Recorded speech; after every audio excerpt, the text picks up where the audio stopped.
프로방스 지방의 한 목동의 이야기.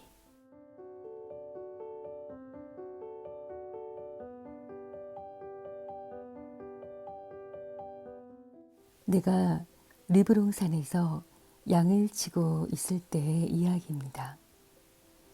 몇 주일 내내 사람이라고는 그림자도 구경하지 못하고 양떼와 사냥개 검둥이만을 상대로 홀로 목장에 남아있어야 했습니다. 이따금 몽들위르의 수도자들이 약초를 찾아 그곳을 지나가는 일도 있었고, 피해몽에서 온 숯 굽는 사람의 거무대대한 얼굴이 눈에 띄는 일도 있었습니다만, 그들은 사람들과 접촉이 없는 소박한 생활을 해왔기 때문에 좀처럼 입을 여는 일이 없었고, 남에게 말을 거는 취미도 없는 사람들이었습니다. 게다가 무엇이 지금 산 아래 여러 마을이나 읍에서 이야깃거리가 되고 있는지도 모르는 사람들이었습니다. 그래서 두 주일마다 보른치에 먹을 것을 실어다주는 우리 농장 노새의 방울소리가 언덕길에서 들려올 때, 그리고 어린 머스마이인 미아르의 그 또랑또랑한 얼굴이라든지 늙은 노라드 아주머니의 다갈색 모자가 언덕 위로 남실남실 떠오를 때면 나는 너무나 기뻐 어쩔 줄을 몰랐던 것입니다. 그때마다 나는 어느 집 어린이가 세례를 받았고 누가 결혼을 했는지, 그 사이 산 아래에서 일어난 소식을 연거푸 캐물었습니다. 그러나 무엇보다도 가장 큰 관심은 주인댁 따님, 이 근처 백리 안에서 가장 예쁜 우리 스테파네트 아가씨가 어떻게 지내는가에 기울어 있었습니다. 나는 과히 관심을 가지는 기색을 보이지 않으면서도 아가씨가 자주 잔치에 참석하여 저녁 나들이를 하는지, 여전히 새로운 남자친구들이 아가씨의 환심을 사러 오는지를 넌지시 알아보는 것이었습니다.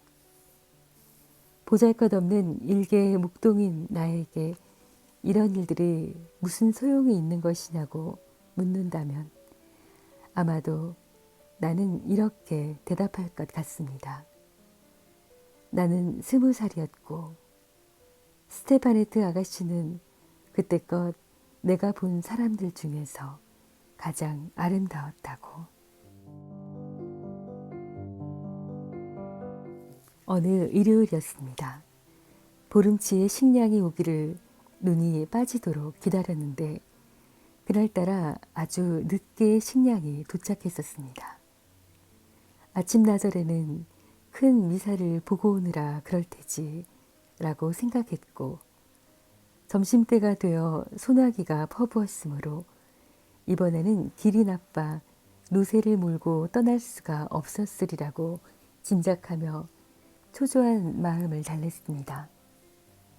그런데 3시쯤 되자 마침내 하늘은 씻은 듯 개었고 비에 젖은 온 산이 햇빛을 받아 눈부시게 빛나는데, 나뭇잎에 물방울 듣는 소리와 개천에 물이 불어 잘잘 넘쳐 흐르는 소리에 섞여 문득 방울소리가 들려왔습니다.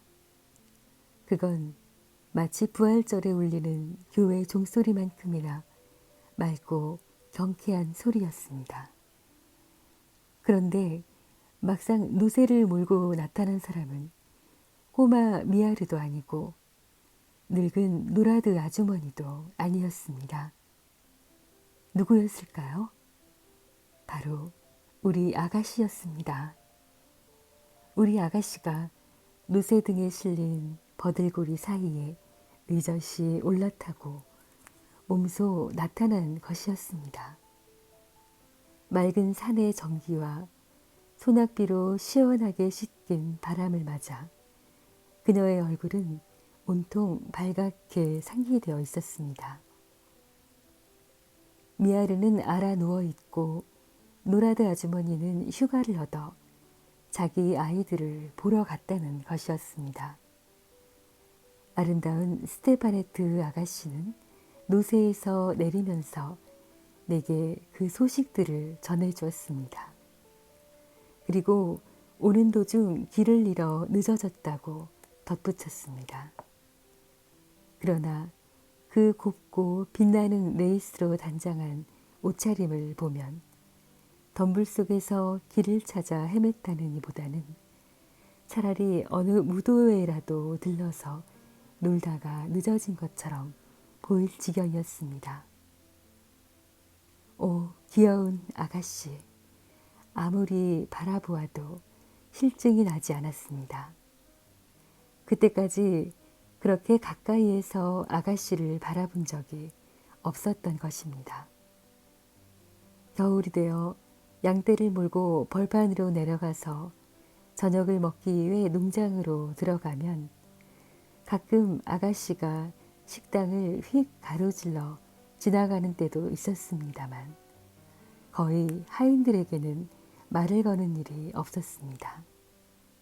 늘 아름답게 차려입고 어쩐지 좀 깔끔해 보이고 그런데 지금 그 아가씨가 바로 내 눈앞에 와 있는 것입니다. 오로지 나만을 위해서 말입니다. 그러니 그만하면 넋을 잃을 법도 하지 않습니까?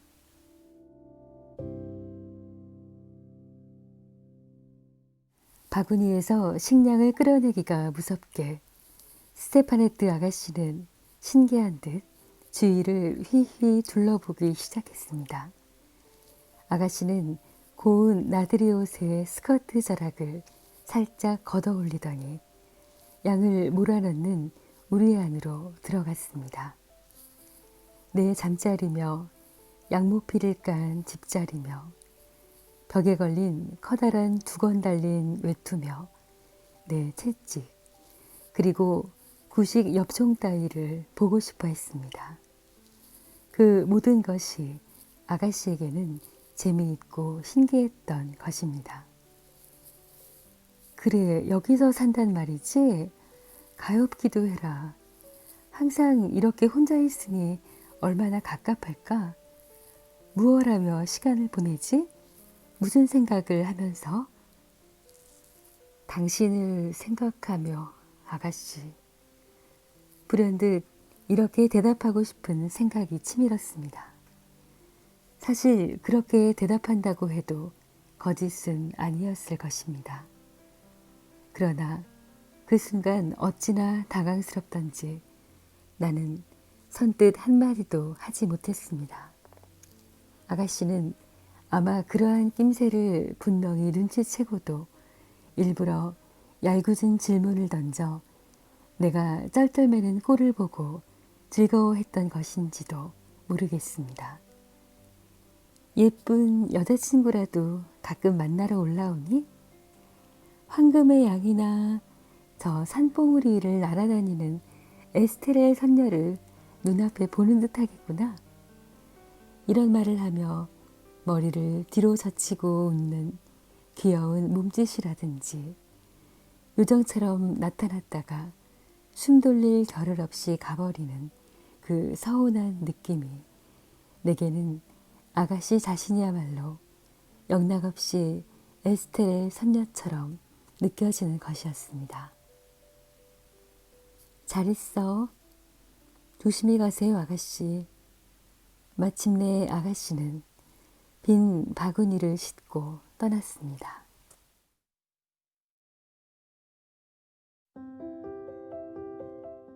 아가씨가 비탈진 산길 속에 가뭇없이 사라진 뒤에도 그 노새 발굽에 채여 연방 굴러떨어지는 돌멩이 소리가 여전히 들려왔습니다. 그리고 그 돌멩이 하나하나가 그대로 내 심장 위에 덜컥덜컥 떨어져 내리는 것 같았습니다.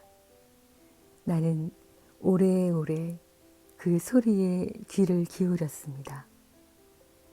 해가 질 무렵까지 그 애틋한 꿈이 달아날까봐 감히 손 하나 까딱 못하고 졸음에 겨운 듯 우두커니 서 있었습니다.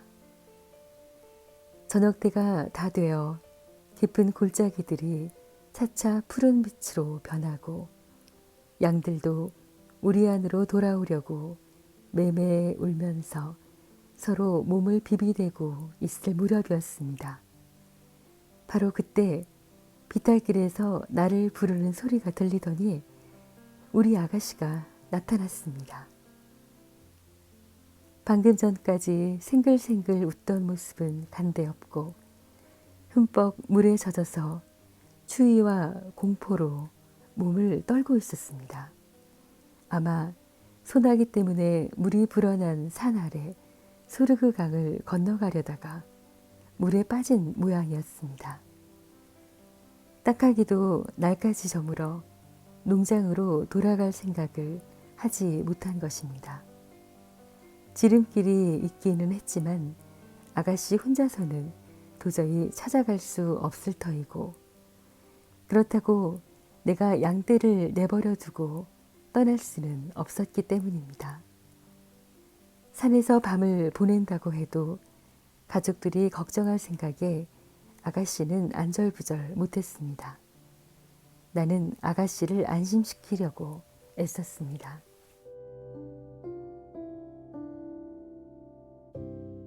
7월이라 밤이 아주 짧습니다, 아가씨. 잠시만 참으시면 될 겁니다. 이렇게 아가씨를 달래놓고는 얼른 불을 활활 피워 발과 시냇물에 젖은 옷을 말리게 했습니다. 우유와 치즈도 가져다 주었습니다. 그러나 가엾은 아가씨는 불을 쬐려고도 무엇을 먹어볼 생각도 하지 않았습니다. 아가씨의 눈에 굵은 눈물방울이 맺히는 것을 보았을 때는 나까지 울고 싶어졌습니다. 그러는 동안 밤이 되었습니다. 아득한 산꼭대기 뒤에 뿌연 햇볕과 희미한 석양빛이 남아 새 모피를 깔아놓고 안녕히 주무시라는 인사를 하고 나서 나는 밖으로 나와 문 앞에 앉았습니다. 마음속에 뜨거운 사랑이 타오르는 것 같았지만 나쁜 생각은 티끌만큼도 떠올리지 않았다는 것을 하느님은 아실 겁니다. 누추할망정 그래도 내 우리 안에 아가씨의 잠든 얼굴을 신기한 듯 들여다보는 양들 곁에 우리 주인 댁의 따님이 다른 어떤 양보다 더 귀하고 더 순결한 한 마리 양처럼 내 보호 아래 마음 놓고 쉬고 있다는 생각으로 자랑스러운 마음만 벅차오를 뿐이었습니다. 밤하늘이 그처럼 아득하고 별들이 그렇게 찬란하게 보인 적은 없었습니다.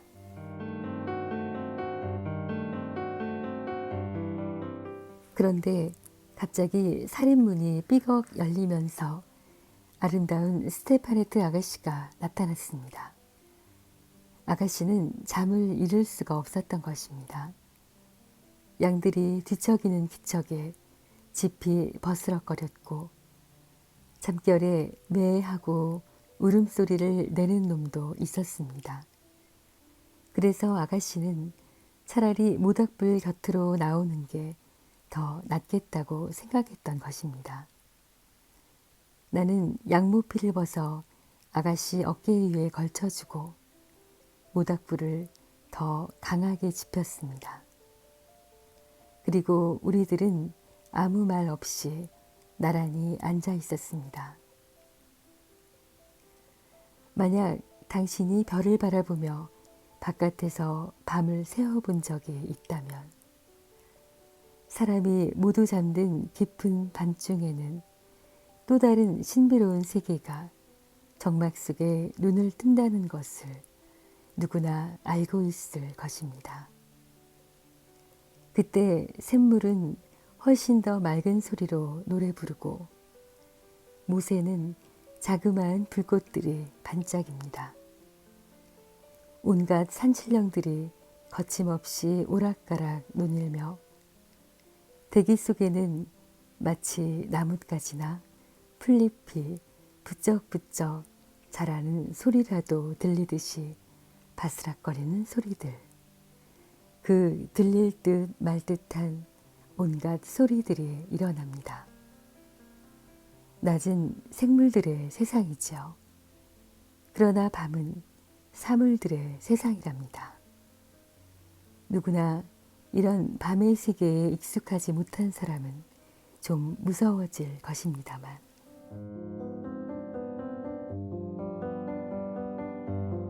그래서 우리 아가씨 역시 무슨 바스락거리는 소리만 들려도 소스라치며 놀라 바싹 내게로 다가앉는 것이었습니다. 한 번은 저편 아래쪽 못에서 처량하고 긴 소리가 은은하게 굽이치며 우리가 앉아있는 산등성이로 솟아올랐습니다.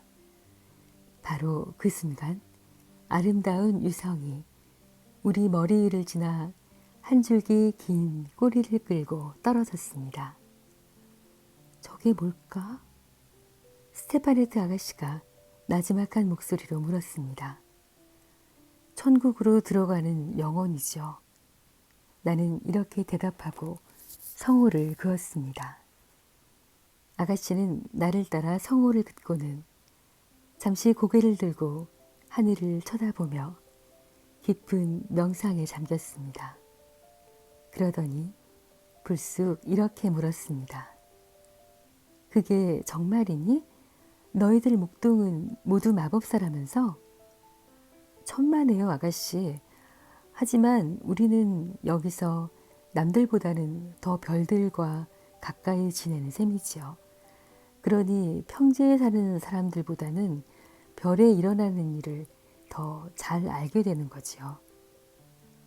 아가씨는 여전히 공중을 쳐다보고 있었습니다. 그렇게 손으로 턱을 근 채 양모피를 두른 모습은 그대로 귀여운 천국의 목자였습니다. 어머나, 저렇게 많아? 정말로 아름답구나. 저렇게 많은 별은 생전 처음이야. 넌 저 별들 이름을 잘 알 테지? 아무렴요, 아가씨. 자, 바로 우리들 머리 위를 보세요. 저게 성 야곱의 길이랍니다. 프랑스에서 곧장 에스파냐 상공으로 통하지요. 샤를마뉴 대왕이 사라젠 사람들과 전쟁을 할 때 바로 갈리스의 성 야곱이 용감한 샤를마뉴 대왕에게 길을 알려주기 위해서 그어 놓은 것이랍니다.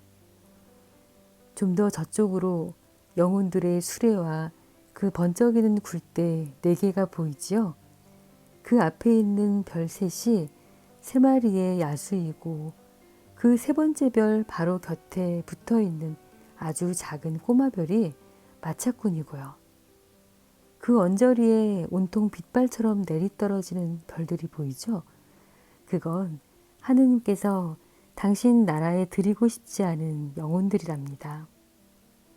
그보다 아래쪽에 저걸 보세요. 저게 갈퀴 또는 사망성이랍니다. 우리들 목동에게는 시계구실을 해주는 별이지요. 그 별로 지금 자정이 지났다는 걸 알 수 있지요. 더 아래쪽에 있는 게 별들의 횃불인 장드밀랑이에요. 저 별에 관해서는 목동들 사이에 이런 얘기가 전해지고 있어요. 어느 날 밤 장드밀랑이 사망성과 병아리 집들과 함께 그들의 친구 별잔치에 초대를 받았다나 봐요. 병아리 집은 남들보다 일찍 서둘러서 맨 먼저 떠나 윗길로 접어들었지요. 저 위쪽 하늘 한복판을 보세요. 그래서 사망성은 좀 더 아래로 곧장 가로질러 마침내 병아리 집을 따라갔어요. 하지만 게으름뱅이 장드밀랑은 늦잠을 자다가 제일 뒤에 처지게 되었지요. 그래 불끈해서 그들을 멈추게 하려고 지팡이를 냅다 던졌다는 거예요. 그래서 사망성을 장드밀랑의 지팡이라고 부르지요. 그러나 온갖 별들 중에서도 가장 아름다운 별은 뭐니 뭐니 해도 역시 우리들의 별이죠. 저 목동의 별 말이에요. 우리가 새벽에 양떼를 몰고 나갈 때나 저녁에 다시 몰고 돌아올 때 한결같이 우리를 비추어주는 별이랍니다. 우리는 그 별을 마글론이라고도 부르지요. 예쁜 마글론은 프로방스의 피에르의 뒤를 쫓아가서 7년 만에 한 번씩 결혼을 한답니다. 어머나, 그럼 별들도 결혼을 하는 거야? 그럼요, 아가씨. 그러고 나서 그 결혼이라는 게 어떤 것인지를 이야기해 주려고 하고 있을 무렵 나는 무엇인가 서늘하고 보드라운 것이 살며시 내 어깨에 얹히는 감촉을 느꼈습니다.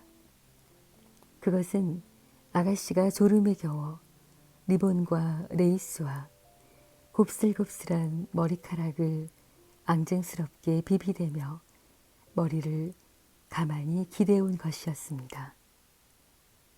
아가씨는 환하게 먼동이 터올라 별들이 해쓱하게 빛을 잃을 때까지 꼼짝 않고 그대로 기대고 있었습니다. 나는 그 잠든 얼굴을 지켜보며 꼬박 밤을 새웠습니다.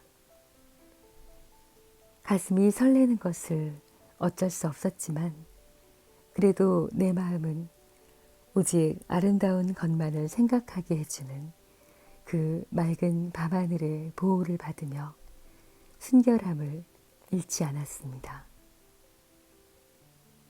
우리 주위에는 총총한 별들이 마치 헤아릴 수 없이 거대한 양떼처럼 조용히 운행을 계속하고 있었고 나는 이따금 이런 생각을 했습니다. 저 숱한 별들 중에서 가장 가냘프고 가장 빛나는 별 하나가 그만 길을 잃고 내 어깨에 내려앉아 고이 잠들어 있노라고.